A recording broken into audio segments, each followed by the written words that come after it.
Welcome back, everyone. Today we are going to talk about a very important foundational concept in the world of coding and software development, which is distributed version management. And the case in point software that we'll use to illustrate this concept is GitHub. It's a leading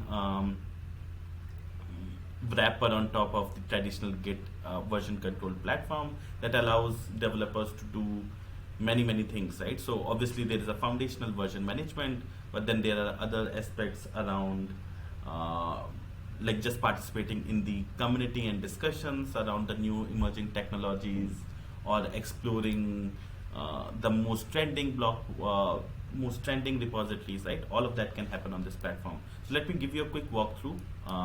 What you see on the left is a list of things that you can do on this platform. You can manage your projects, you can participate in discussions, you can even spin up your own code spaces where you can write your personal code.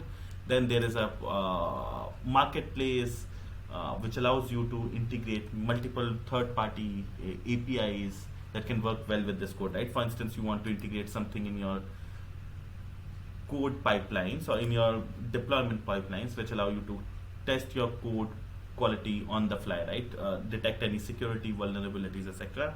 All of that can happen through these assets that are available on the marketplace. On the right, you also see some personal settings. My favorite is Copilot, which is your personalized AI-driven coding assistant. Behind the scenes, Copilot is essentially a LLM model that has been fine-tuned on these million of code repositories that sit on GitHub, right? And for the kind of efficiency it offers, a user needs to just pay $10 a month, which in my mind is pennies for software developers. So going back, I think the way this interface is set up, you see some of your popular repositories on the left, you see some of the upcoming or trending repositories on the right. You also see some platform changes that are happening as we speak. Now, the way to go about it is you will want to start off with a repository where you can store your code and make changes to it to experience the benefits of version management, right? So there are two ways to go about it. Either you create your own new repository from scratch, or even better, you can actually search for similar use cases on the GitHub repository, maybe use an existing code repository as a starting point, and then start embedding your code on top of it, right? So that's the true value, right? So if you have a novel concept that you want the broader benefit of broader community of developers to benefit from, I think it makes a lot of sense for you to integrate things in an existing repository versus creating something totally new.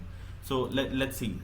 Let's say today's topic is large language models. It's a very emerging field, and there's a lot of action happening over here, and that is pretty much evident with the kind of stats that you see on the left, right? So the moment I search LLM, I see that there are more than 40,000 repositories available for this. There have been more than 62,000 pull requests put in over there, and then you see a list of different repositories coming from different individuals or companies, and then you also see some sort of a credibility rating and the platform that it is based on.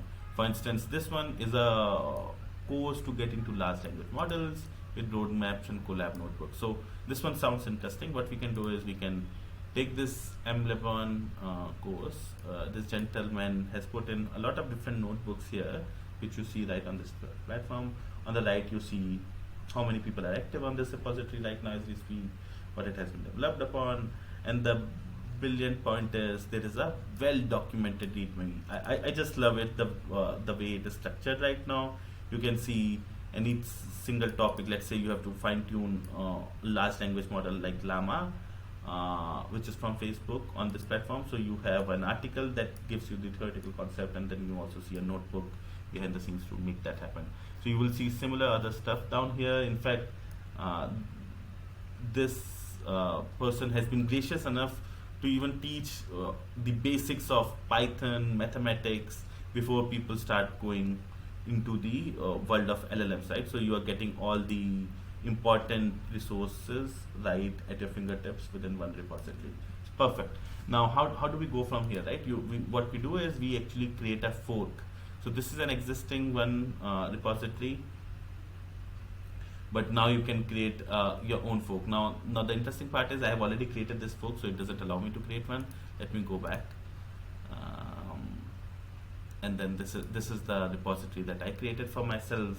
Here you see all the different notebooks. The exact same repository is now sitting in my account, and but still, like, the question that remains is, how do you make edits, right? So one thing is, you can add files right here, right? On this GUI interface, you can add a file and then start working on it. But even better, you can actually take this GitHub repository and go into your runtime environment. So over there, let's say you use something like Visual Studio Code to write your code. What you can do is you can connect a repository on your Visual Studio Code platform, and then this repository will start showing up in your personal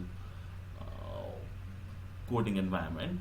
What you can then do is open any of these notebooks, start making edits. The moment these edits are made, you'll start seeing some changes coming right here, right? Let's say I code.n.